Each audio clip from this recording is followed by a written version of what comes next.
Well, hello, Glue Trooper Army. Tonight, I've only had one sip. I'm taking your advice. I have decided to have a true after hours session with a Yin Yang cocktail. Tonight's cocktail beverage, the Cuba Libre, the rum and coke, for the most pragmatic logistical reason. Rum is all I got left on the shelf. So, just got out a video on Juan Sancho, not Sancho. Not a lot to it. I scraped and scraped the internet. The bowels of the internet I scraped. And got what I could and said, okay, I'm going to run with that.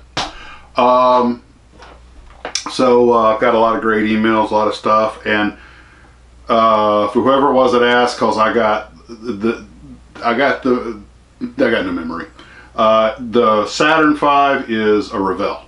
As I'm sitting here looking at it, it's a Revell.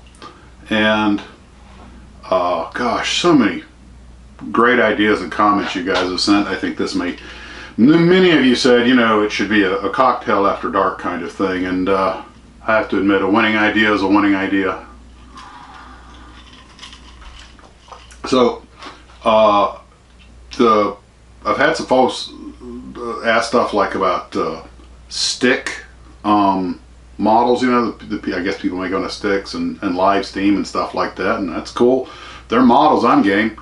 I personally, I think folks who can make that, I've seen some of these like matchstick guys making like these gigantic models out of matchsticks and stuff, and that's just, I am blown away by the patience and the talent it takes to make those things, and I've seen some pretty impressive ones. I imagine most of you guys have too. It's just, I mean, I'm a plastic kit model guy for the most part, aviation centric, military was the bulk of it, but I see these things, and aside from just you know the usual interest we all have in guy stuff, you know, machines and things, just the talent. And I look at some of the things I go and I'm kind of like, well, I not only lack dexterity, but I haven't much patience either. So they balance each other out. The visiting family is headed on home, so perhaps tomorrow I can get back to work on the important stuff, painting my jolly green and my stucco. That's right. I know where my priorities are. And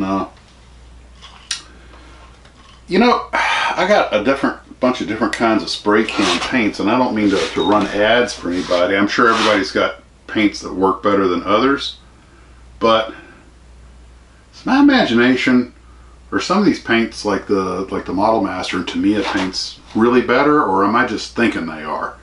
Because I don't know. You know, Testors is now owned by Rust-Oleum, and a long time ago, one of my earlier videos was on Hawk and Testors, and then on Nil Testors was the guy, the immigrant that started the paint company, and he got into models primarily as a way to promote his model airplane paints. But the name stuck, and because it's got brand recognition, and a lot of people swear by Testors, and I've been using the stuff forever. I mean, I built most of my model airplanes as a kid on Testors glue, but now that I've gotten spoiled by things like this Tamiya Extra Fine and everything, I don't think anything quite bites like the Testors does. I mean, it's an acid, but these other things, they really change the game, at least for me. And when you're as fat fingered as I am, you need every advantage you can get. But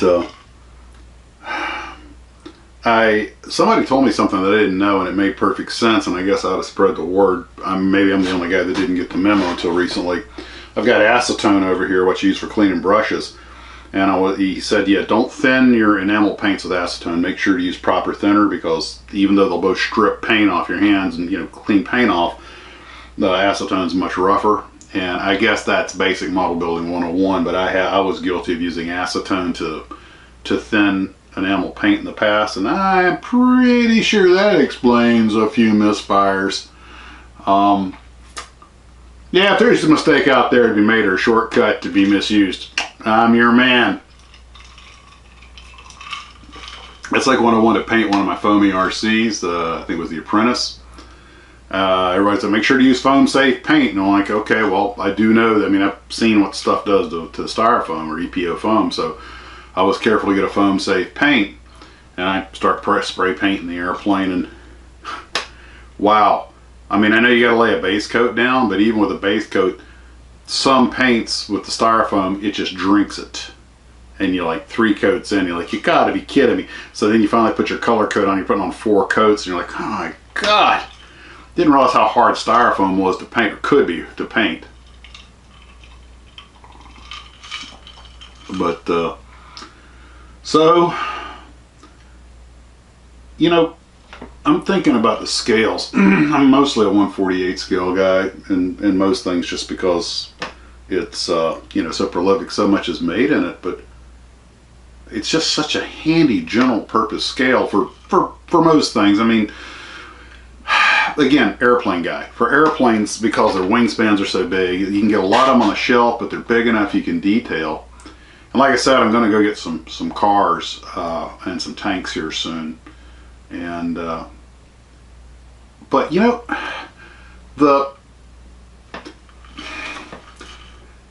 if you want to build everything and make a diorama, hey, it's working, a diorama,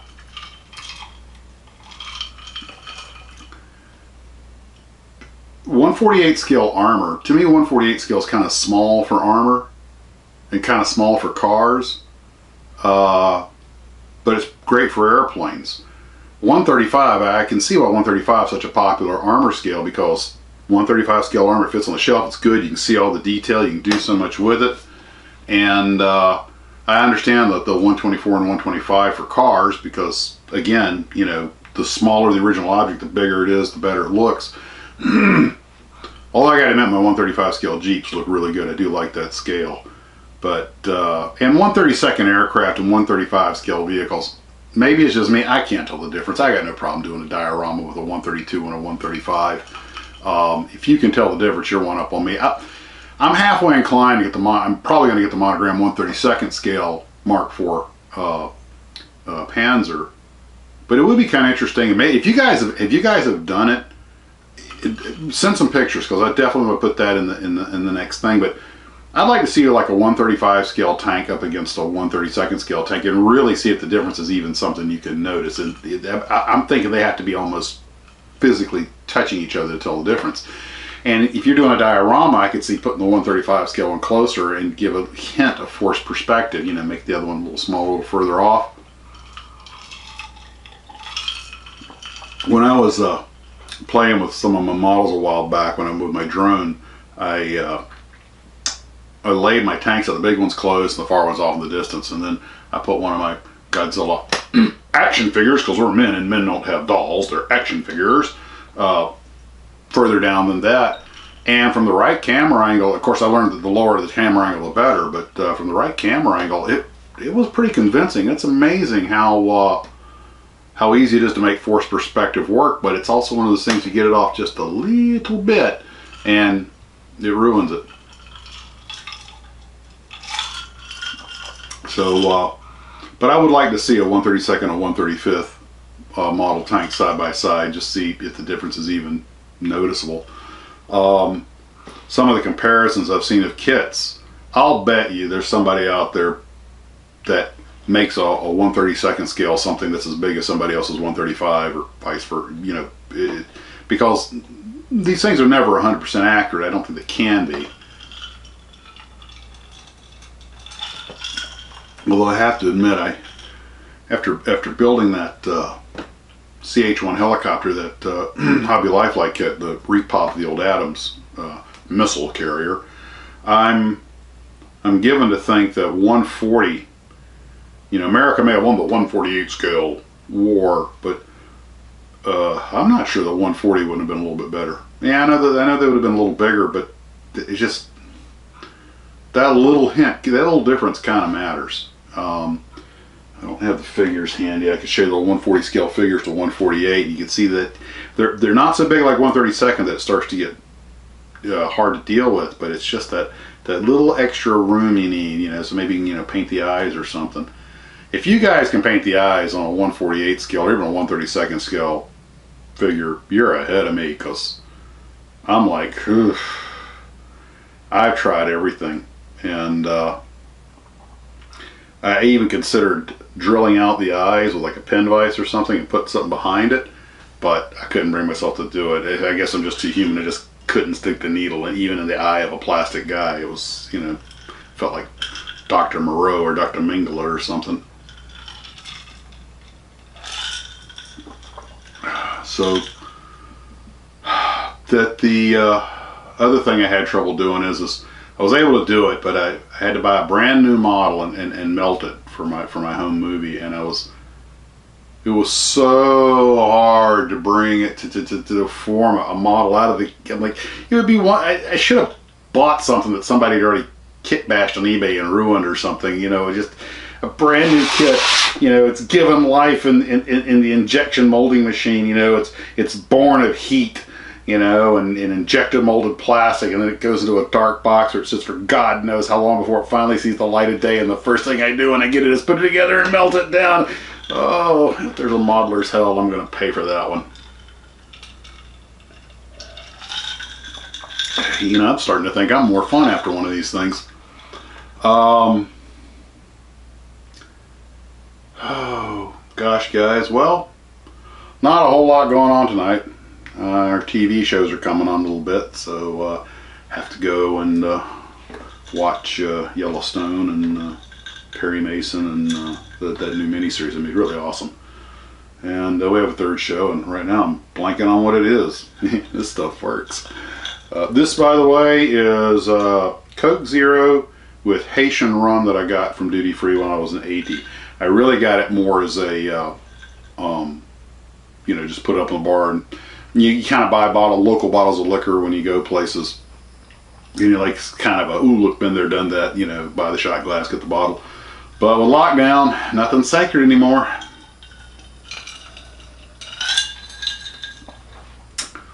So, who here has built a model of the mouse? Was it Panzer Mark 8? I got the little ones up here that I had built that came with the Rata, the super tank, and I saw somebody that took, I think it was a 1/35 or 1/48 scale one, a guy in Japan. There's a YouTube video out there. If I can find it, I'll link it below. And he put on the link tracks and everything, the metal link tracks and all this other stuff, made an RC out of it, and he got it to move it at scale speed, so it crawls real slow. And he does that with all his tanks, and I was amazed. Like, I've got to do that. I've got to get, and I'm going to do it with my Rat. I'm going to get the big metal tracks. And then I looked at it. You realize it's $400 to get the tracks and the motors and everything. And basically all you're doing is putting your model shell on top of it when you're done. I'm like, well, maybe I'll just pull it along with fishing line.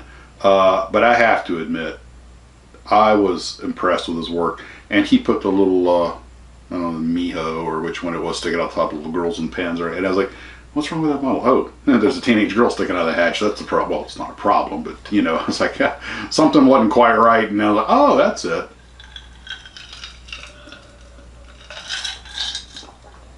So, anyway, gosh, it's nice to be here. I don't have the air conditioning going. It's warm in here, but that's nice because I've been inside all day with the air conditioning going, and I need to warm up a little bit.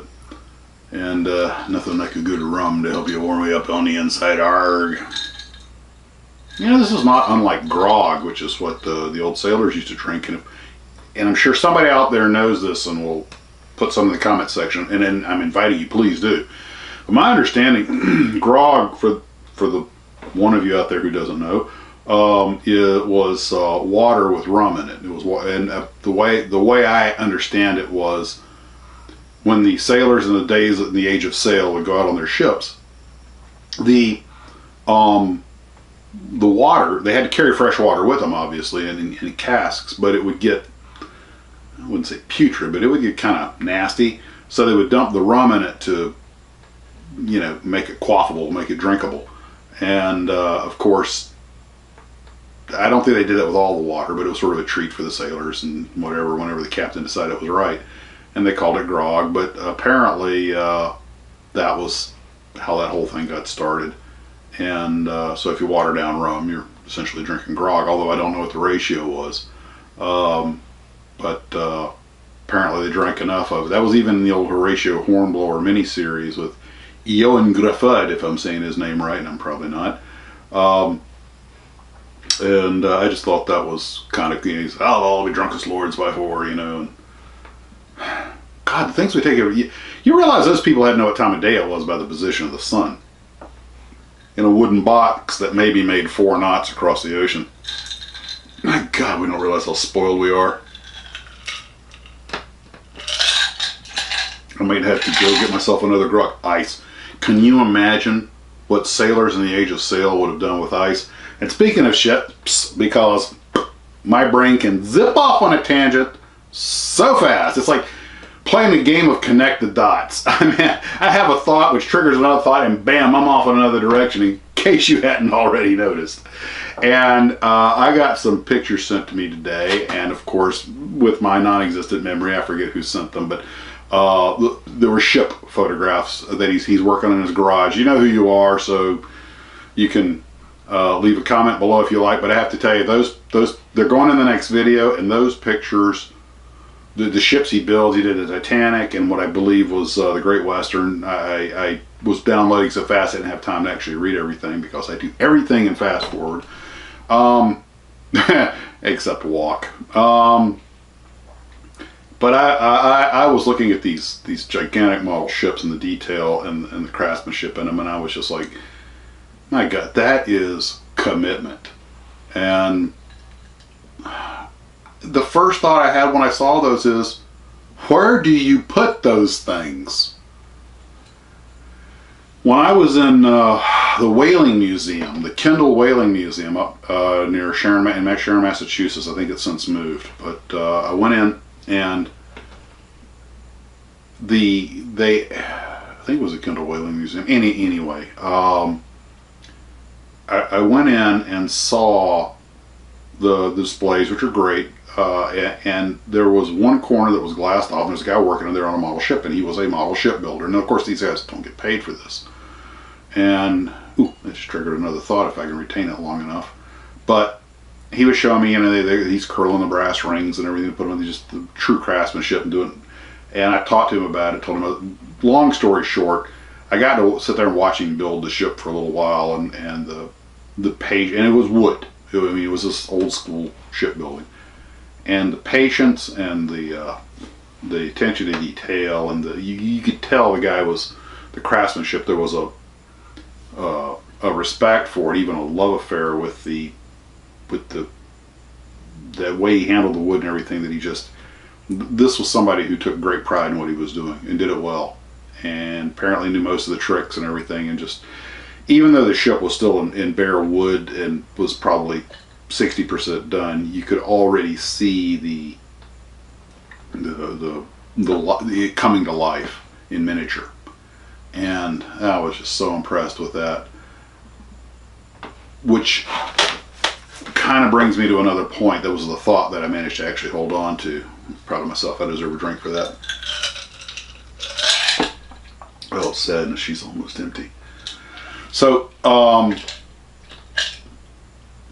somebody, of course, again, can't remember names because no memory. I got fish memory. Was telling me that his dad was an IPMS member who was very well respected for his work, and was approached about doing the model for a box top for the picture on the box, not box art, but the actual box top when they'd gone to photographs, to replace the artwork. And when his dad got the kits, they were a scale he didn't deal like 1/72 or something, and I forget offhand, but this is graceful, sorry, you gotta scratch that itch. But he said that his dad handed him, said, do you want to do, oh, it was the, whoa, that wasn't me, I'm totally sober. It was the Renwall Aero skins, and he went ahead and did them, and had some trouble with the initial ones, obviously, because it was an entirely new, paradigm. But he got them done, and I guess I don't know if they ever used them for box top, because all the Aeroskins I remember had artwork on them. But anyway, that was for the brochure, though, I think, not the box top. But anyway, but he said he got somewhere between like $25 and $50. And one thing I'd always wondered about is when I would see a box top that had the model on it, I was always wondering who built these models. Was it somebody that worked at the factory? Was this a career field? And clearly not. Apparently they would just find, talented model builders to build them for them, and they'd give them some kits and give them, here, give us one that looks good. And of course they didn't have to pay them much, because we love to build. And let's be honest, any one of us who's capable of building a model that would be good enough to put on a box top, I mean, yeah, they pay you a token fee just so they can say they paid you, but let's be honest, any one of us would probably do it for free, just for the ability to show our friends. I mean, you think getting a fine scale modeler in the Reader's Gallery is something, or having an article on FSM, I did a box top. I mean, that's the gold medal, I would say, for if anybody out there has ever done a model that ended up on a box top, or even a brochure, please shoot me a message, because I want to hear the whole story. That's a video in and of its own. Now, I'm all about the, oh, that feels good. Rub a little ice on the scratchy spot. I think a mosquito got me there. I'm in Florida. They have mosquitoes here? They got mosquitoes here that fly in squadron formation, have been known to carry away small cattle. But there is so much about the model building community that I don't know, that a lot of us don't know, that it's just interesting stuff. Stuff about, who decides when a company's going to build a kit, or cut a new mold. And apparently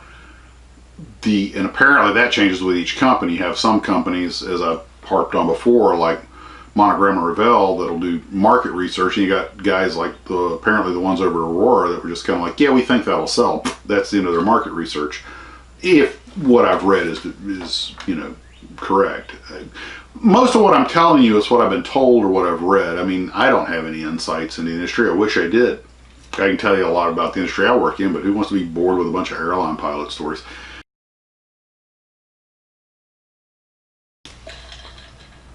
Well, you guys are spared a lot of crap, because Captain Zippy, the Wonder Genius here, put a damn near dead battery in the camera. Ta-da! Well, there's 10 minutes that the internet will never get back. But that's that. So anyway, I want to thank everybody for tuning in tonight. The Tarbus is landing back at my house in 2020. A year I think we'd all like to forget about. And I'm going to head on in. You guys have a wonderful evening, and we will see you next time.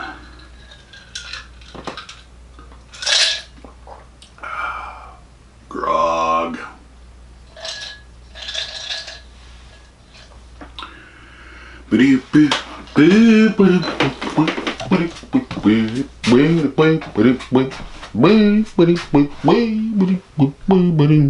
Bum.